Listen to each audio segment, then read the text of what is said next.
Hello and welcome back to the Immortal News family. Dad, I am so proud to be your son. I had more of a father in 16 years than some people get for their entire lives, and I'm so grateful.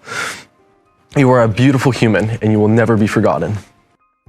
In today's heartfelt video, we bring to you the latest updates on the passing of some truly remarkable individuals within the last 24 hours. We also have a sad update regarding renowned actor Steve Buscemi. As a part of the Immortal News family, we are committed to honoring and remembering those who have made a lasting impact in our lives and the world. If this video touches your heart, or if the stories of these extraordinary people have moved you, please show your respect and remembrance by giving this video a thumbs up. Thank you for joining us in this moment of reflection and tribute. Number 9. Gloria Stro, a celebrated American actress known for her role as Maggie in the television series Macmillan and Wife, passed away at the age of 99. Stro died of natural causes in Tucson, Arizona, surrounded by her loved ones. Throughout her extensive career, she made significant contributions to both film and television, including memorable appearances in movies like The Competition and The Day of the Locust. Born in New York City into a family deeply rooted in the theatrical world, she was destined for the stage and screen. Her early years were marked by her father's influence, who owned a prominent costume company, setting the stage for her lifelong engagement with the arts. Her acting journey began on Broadway, where she demonstrated her versatile acting skills in productions like Oh Brother and Little Women. Her transition to the screen saw her becoming a familiar face in American homes, through her role in Macmillan and Wife, where she worked alongside Rock Hudson. Her performance not only showcased her acting prowess, but also left a lasting impact on viewers. Beyond television, her film roles continued to highlight her talent, working with notable directors and alongside acclaimed actors in the industry. Her personal life was filled with joy and creativity. Married to Emmy-winning writer-producer Leonard B. Stern, they shared a deep bond until his passing in 2011. She also engaged in sculpting and writing, sharing her life stories in her memoir published at the age of 93. Known for her elegance and graciousness, she lived a full life, enriched by her artistic pursuits and her family, including her children, grandchildren, and great-grandchildren. Gloria Stro's legacy as an actress and a vibrant member of the artistic community will be fondly remembered by those who knew her and appreciated her work. Her contributions to the arts have left an everlasting mark on both the big and small screens. Tributes to Gloria Stro.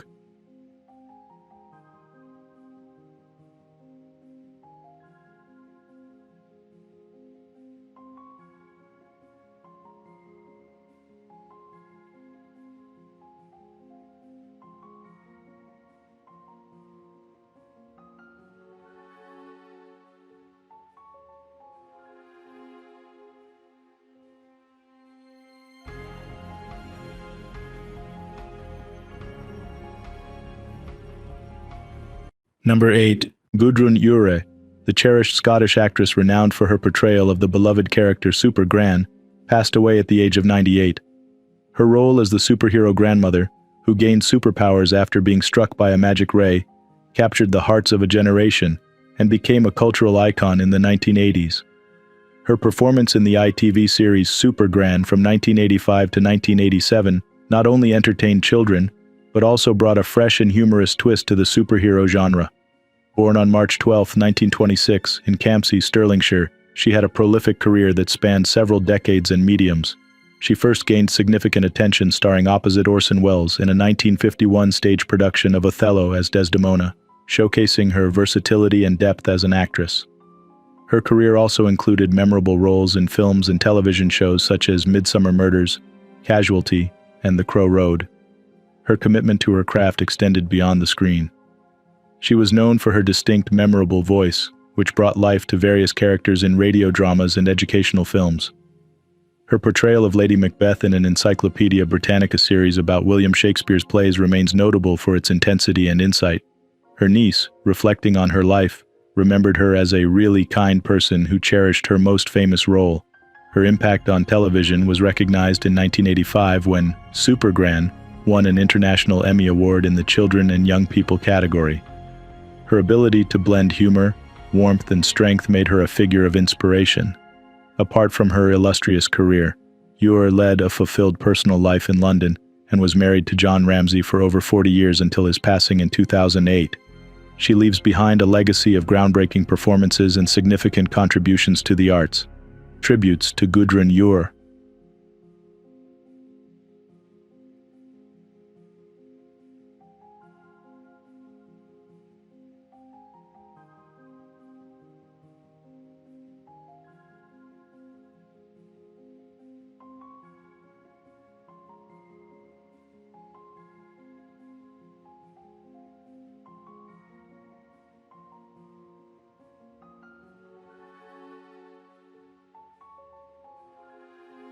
Number 7. Andrius Sona, a distinguished Latvian film and stage actress, passed away at the age of 92. Renowned for her extensive career at the Latvian National Theatre, her performances left an everlasting mark on the arts scene in Latvia. Born in Riga on February 22, 1932, she carved a niche for herself in the performing arts after graduating from the Latvian State Conservatory in 1952. Her acting debut as Applegate in the film Rainīs in 1949 set the stage for a stellar career.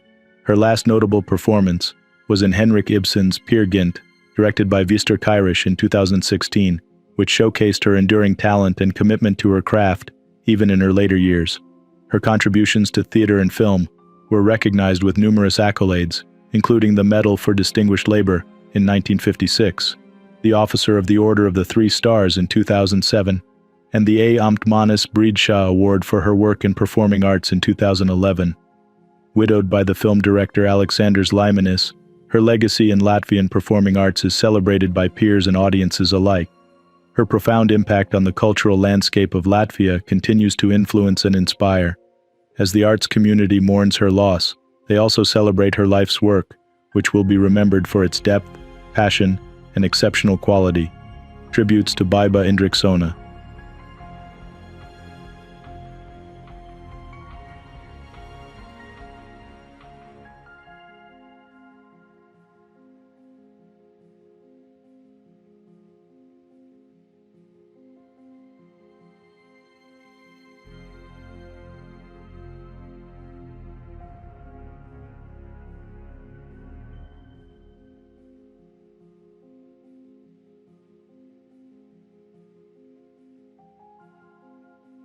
Number 6. Alice Monroe, a towering figure in contemporary literature and a master of the short story, passed away at the age of 92 at her home in Port Hope, Ontario. Renowned for her piercing insight into human nature, she received the Nobel Prize in Literature in 2013, becoming the first Canadian awarded for exclusively crafting short stories. Her work often drew comparisons to literary giants like Anton Chekhov and John Cheever for its depth and perceptiveness. Her narratives, deeply rooted in her Canadian background, resonated universally, detailing the complexities of human relationships and life's subtleties. Her writing portfolio includes several celebrated collections such as Dear Life, Too Much Happiness, and The Love of a Good Woman, which have influenced countless readers and writers with their keen observations and psychological depth. Her story, The Bear Came Over the Mountain, was adapted into the film Away From Her, directed by Sarah Polley, showcasing her ability to explore the intricacies of love, memory, and the human condition. Her unique narrative structures and the ability to draw profound insights from everyday events have solidified her status as a pivotal figure in modern literature. Described by peers like Margaret Atwood as a pioneer, she navigated the literary landscape with a voice that was both subtle and powerful, revealing the extraordinary within the ordinary. Despite her international acclaim, she maintained a remarkable humility and a deeply rooted connection to her Canadian heritage, which colored much of her storytelling. In her lifetime, she saw her works become an integral part of Canada's cultural legacy, reflecting and shaping the nation's literary voice. Her stories not only entertained but also offered deep reflections on personal histories and the wider world, making her a beloved figure in literature. As we remember Alice Monroe, we celebrate not just her literary genius, but her ability to touch the hearts of readers around the world with her vivid storytelling and profound empathy. Tributes to Alice Monroe.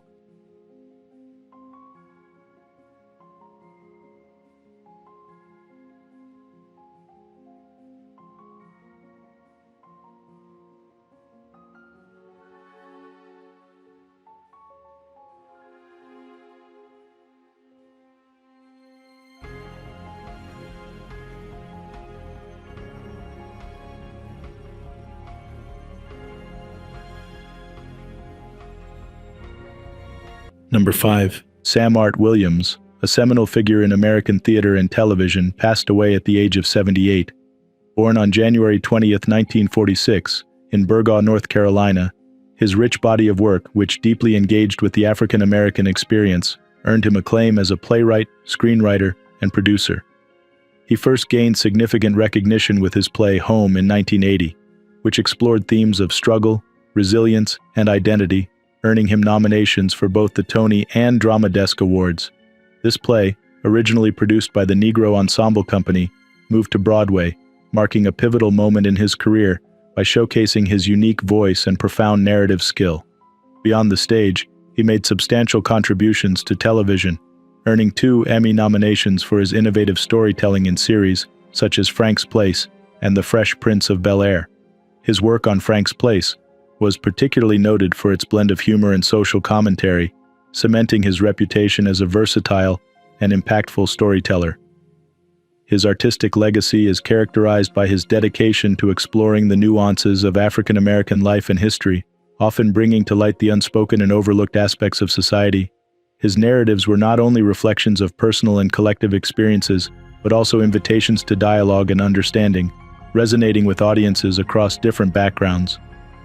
Throughout his career, Williams received numerous accolades, including fellowships from the Guggenheim Foundation and the National Endowment for the Arts, recognizing his significant impact on the arts. His plays and television work continue to be celebrated for their lyrical intensity and emotional depth. As we remember Sam Art Williams, we reflect on a life that was profoundly dedicated to the arts and to the exploration of human conditions. His stories, vibrant, thoughtful, and incisive, leave a lasting imprint on American culture. Tributes to Sam Art Williams.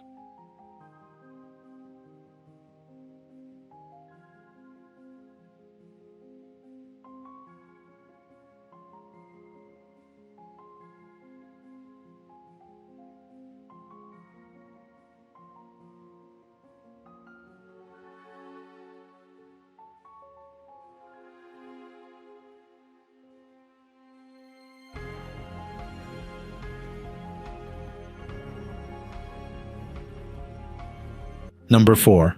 Colleen Barrett, a trailblazer in the airline industry and former president of Southwest Airlines, passed away at the age of 79.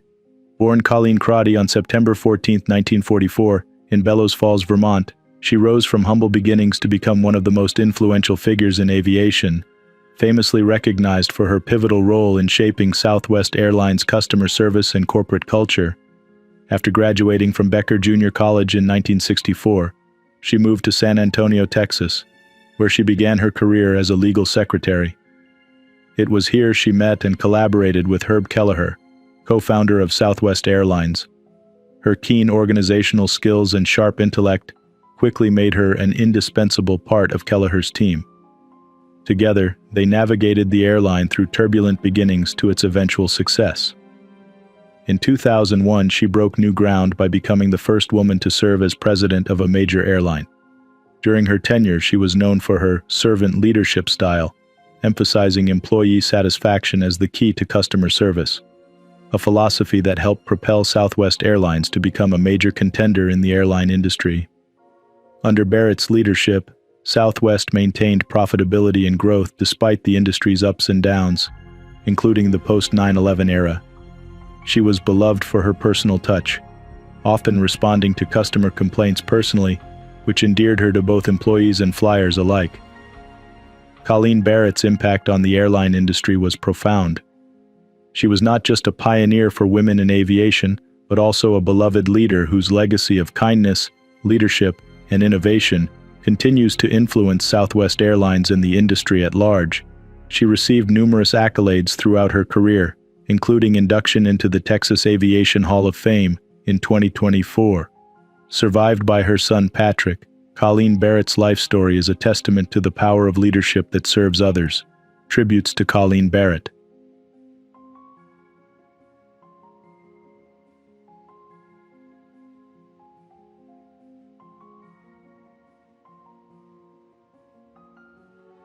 Number 3.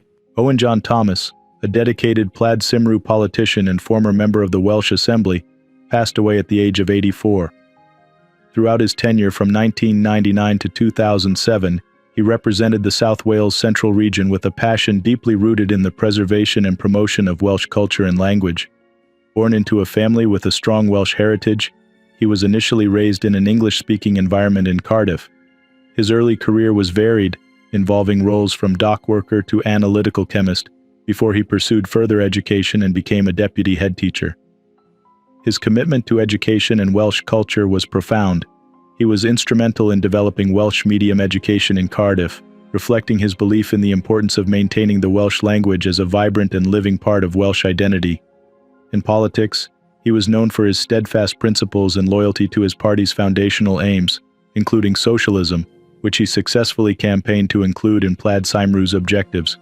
His political career was marked by advocacy for significant cultural projects, like the Wales Millennium Centre, and initiatives such as attempting to establish St. David's Day as a bank holiday.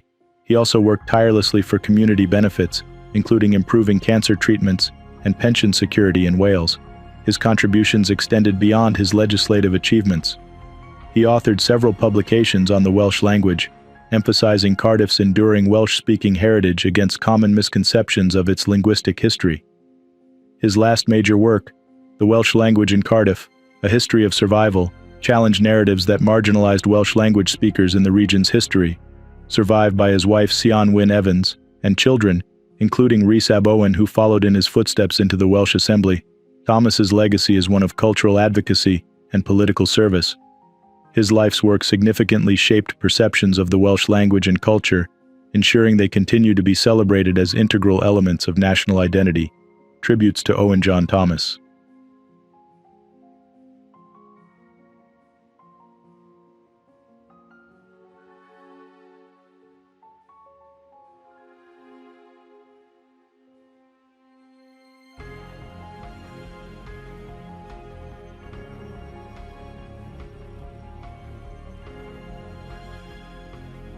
Number 2. Ivan Ivanji, a Serbian author celebrated for his compelling novels and a survivor of Auschwitz and Buchenwald, passed away at the age of 95 in Germany. Born on January 24, 1929, in Zrenjanin, Serbia, his life and literary career were shaped by the harrowing experiences of his youth during the Holocaust, which he bravely documented in his works.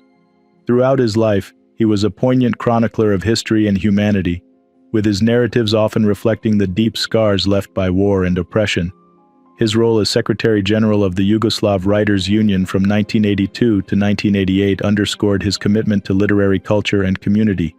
His works, including the notable The Ashman of Buchenwald, were not only popular but served as critical reminders of the past's brutal realities.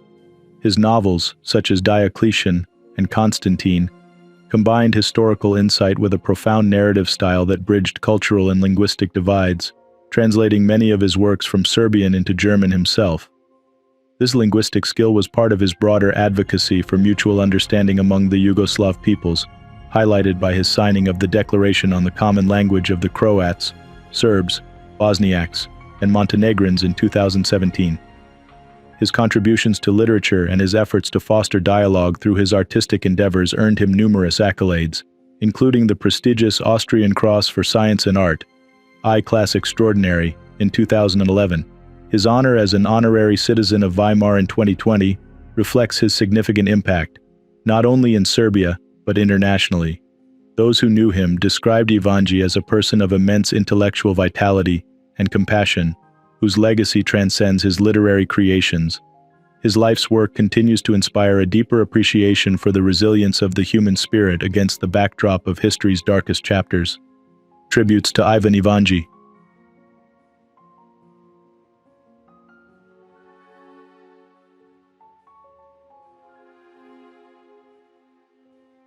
What's trending on the internet? News 1. In Mounds View, Minnesota, the community is coming together to honor the life of Nathan Sharro, the state's youngest barbershop owner, whose life was tragically cut short. A candlelight vigil and balloon release are set for Monday night to celebrate his achievements and remember his spirited ambition. Sharro, 25, was the proprietor of Shifty's Premium Cuts in Mounds View. His life ended abruptly on May 7th following a severe car accident in San Jose, California. where he was pronounced dead at the scene due to a high-speed crash, according to California Highway Patrol reports. Starting as a high school mentee under Akeem Akwe at Akwe's Sports Barbershop, Sharro quickly rose from sweeping floors to becoming a business partner. He later founded his own establishment, harboring plans to expand into an educational institution with Head Start Barber School. He was a man of the community, Akwe remembered, highlighting Sharro's knack for making people feel welcomed. Friends and colleagues are determined to continue his legacy by keeping Shifty's premium cuts operational and fostering the spirit of entrepreneurship he embodied. Use Nate as an example. Akwe encourages aspiring young entrepreneurs, vowing to continue mentoring in Sharro's memory. News 2. Renowned actor Steve Buscemi experienced a random act of violence while walking in New York City's Kips Bay neighborhood last week, confirming reports of increasing concerns about celebrity safety in urban areas. According to the New York Post, Buscemi was assaulted in broad daylight, an unfortunate incident that left fans worried but, fortunately, resulted in no severe injuries. His publicist stated, "Steve is okay and is recuperating at home." He is saddened by the violence that has touched many in the city and extends his gratitude for the outpouring of support he has received. This attack adds to a disturbing trend, following a similar incident involving Michael Stuhlbarg, Buscemi's co-star from HBO's Boardwalk Empire, who was assaulted in March. High-profile figures like Rick Moranis and Bethany Frankel have also been victims in recent years. New York police are actively searching for the assailant, described as a bearded man in a baseball cap and casual wear. Meanwhile, Buscemi, a beloved figure in film and television and a former FDNY firefighter, continues to receive community support. News 3. Netiporn Ung Sanisangkhom, a 28-year-old Thai activist, tragically passed away following a prolonged hunger strike in detention, sparking renewed criticism of Thailand's stringent lèse-majesté laws.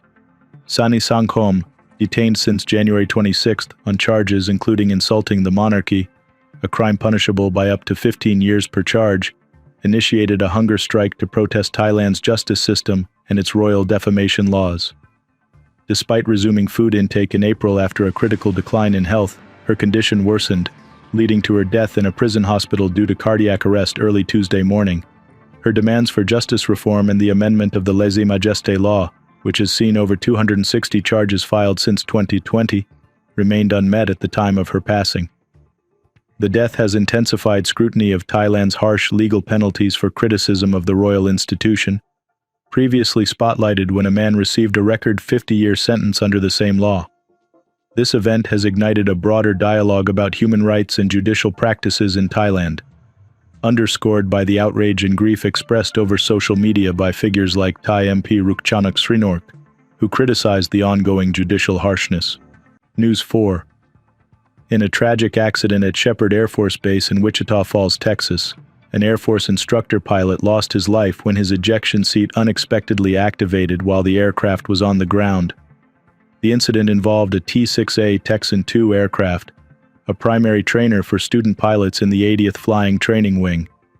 The cause of the accident is currently under investigation, as authorities work to understand the mechanisms that led to the activation of the ejection seat in such unusual circumstances. The identity of the pilot is being withheld until 24 hours after the family has been notified, respecting their privacy during this difficult time. The Air Force community is in mourning, reflecting on the risks undertaken by those who train and ensure the safety of the skies. Further details will be released following the investigation's conclusion, shedding light on this rare and unfortunate event. News 5. Endel Kisa, celebrated as Estonia's greatest motorcycle athlete of the 20th century, has died at the age of 86. Kisa's remarkable career, which spanned over decades, left an everlasting mark on the world of motorsports, both nationally and internationally. Born on October 1, 1937, in Kaina, Hiiu County, Kisa embarked on his racing career in 1953 under the mentorship of Felix Lepik. His prowess quickly became evident when he clinched the Soviet Union Championship in 1962 and garnered multiple titles across various motorcycle racing disciplines. Over the years, Kisa amassed a total of 23 Estonian championships in circuit racing, motocross, and winter motocross. His international accolades include a bronze medal at the 1964 Finnish Grand Prix, and a top 5 finish at the German LVGP Nürnberg the following year. In recognition of his contributions to the sport, Kisa was honored in 2001 as the best Estonian motorcycle racer of the 20th century and was inducted into the Estonian Motorsport Hall of Fame in 2020. His legacy continues to inspire through a traveling trophy named in his honor. Kisa is survived by his wife, Virve, a fellow motorcycle athlete, and their son, Marek, a prominent figure in motorsports administration.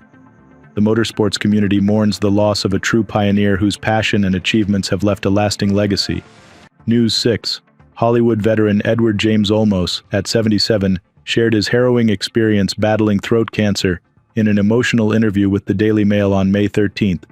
The beloved actor, known for roles in Miami Vice and Stand and Deliver, described the challenging aftermath of his treatments, which concluded in late 2022.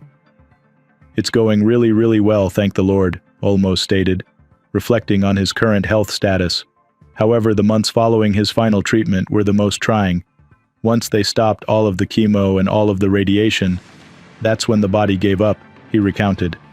The recovery period was grueling, but Olmos is now feeling very strong. During his treatment, Olmos faced moments of despair, driven by the inability to perform basic functions like swallowing and speaking. "This area was completely annihilated," he said, indicating his throat, underscoring the severe impact of the treatment. Doctors had warned him of the uncertainties regarding his voice post-treatment, adding to his fears.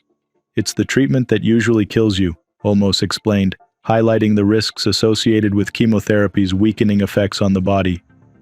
Despite these challenges, Olmos remains optimistic and proactive about his health. Emphasizing the importance of lifestyle choices, he advised, "The way you eat, the way you exercise, the way you sleep, basic fundamentals, that's the key to your life." Now nearing 80, Olmos is not contemplating retirement. He remains active in film, television, and theater, grateful for the ability to continue working and living purposefully. His story is not just one of survival but of thriving in the face of adversity. News 7.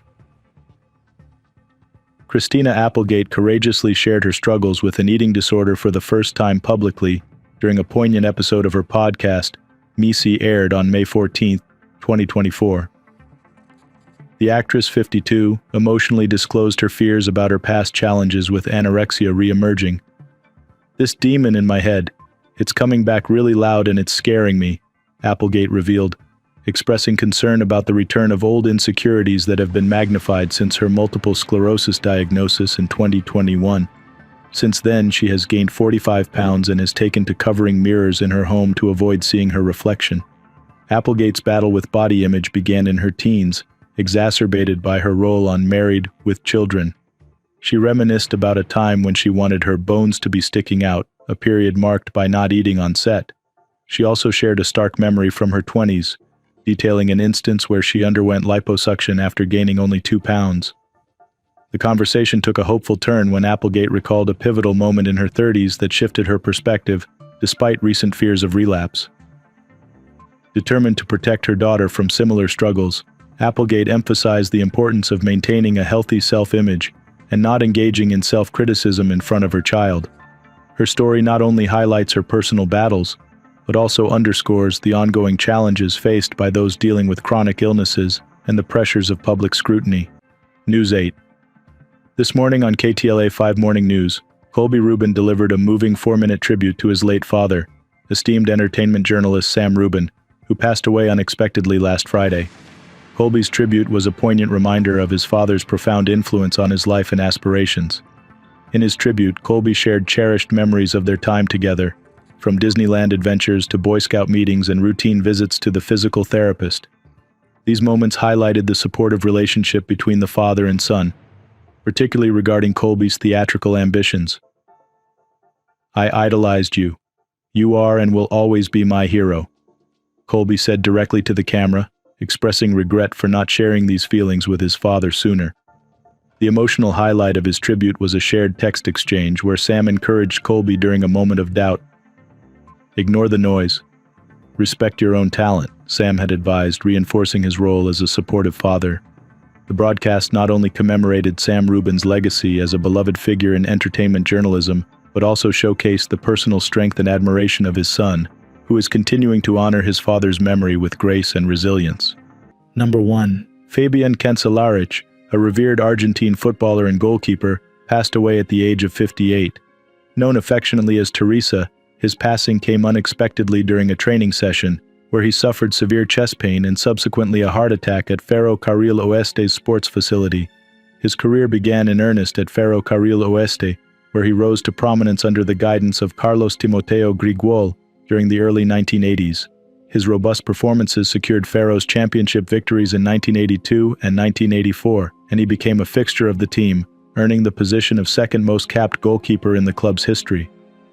His legacy included stints at several top clubs in Argentina and Colombia, highlighting a career filled with dedication and athletic excellence. Nationally, he was part of the Argentine squad that secured the runner-up position in the 1990 FIFA World Cup.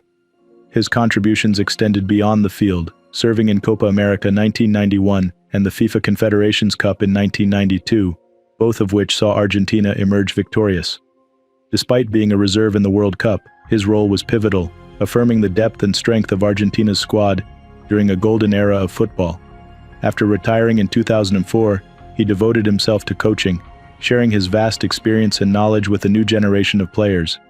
His post-playing career took him across Argentina and to Ecuador, where he continued to influence the sport positively.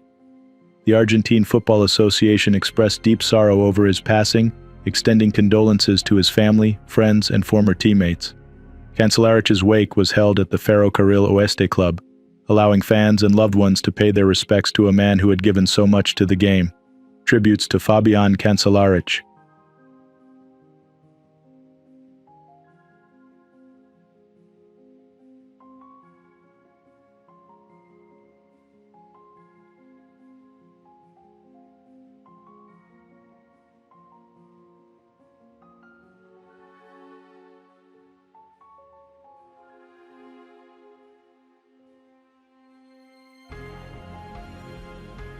Did you know that the Grammy-winning musician passed away?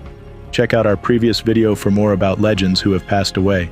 Click now to see our recent episode and don't forget to like this video to support us. Thank you.